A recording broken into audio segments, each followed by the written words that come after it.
My naam is Wani Mount. Ek is in graad 3 by Staats Primair Skool.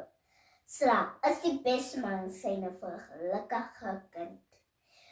Voorsitter, die hoogste punt van my dag is die begin van die nag. Elke nag as ek knus in my kooi en ek hoor mamma sê, "Good night, sleep tight, don't let the bed bugs bite." Dan kan ek 'n glas vakie na droom en verkas.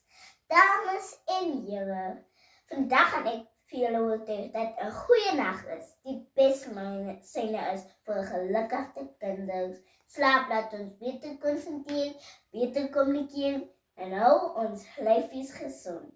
Kom ons kop af met konsentrasie. Dit is so feit soos 'n vleermuis. As jy min geslaap het, kan jy so goed voel vir die volgende dag nie. Hoe meer jy slaap, hoe vaster is jou brein. Op roeiroos.co.za lees ons artikel. Hoeveel slaap het jou kinders nodig? Op 20 April 2024. Die gesondheidsredakteur dat Salom Dialport waarsku dat kinders wat te min slaap sukkel op skool. Volgens haar moet 9-jariges ten minste 10 ure per nag slaap. Dit doen ek graag, Tannie Salome, want ek wil toch nie 'n dolla wees die volgende dag nie. Ek wil die skerpste bring in die klas. Daarom slaap ek lang en lekker. In die tweede plek, maar 'n goeie nag is ons tonge los. Nee, ek praat nie in my slaap nie, maar na ek lekker uitgerus is ek lus vir gesels. Maar as my huismaat rondgerol of nachtmerries gehad het, is hulle nie in dieselfde plek as ek nie. Papa lees vir my 'n artikel. Almal se behoeftes aan slaap is verskil. Op 2024 tot 24 Mei 2023. Dr. Alison Benyu, 'n slaapspesialis, sê mense wat lekker uitgerus is makliker om te gesels mee en konsentreer beter.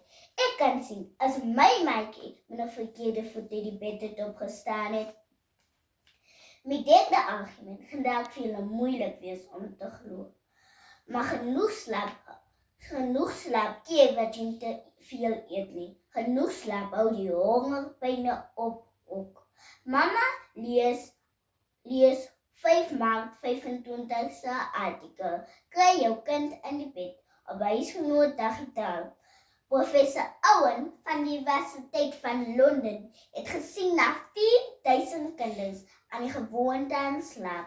'n Klomp slegslapers was rasend donker in die oggend. Ja, so waar, as jy te min slaap, skyn jou brein te moene na 'n hongermag. Dis kom party mense uitstappies, middernag uitstappies na die yskas toe vat.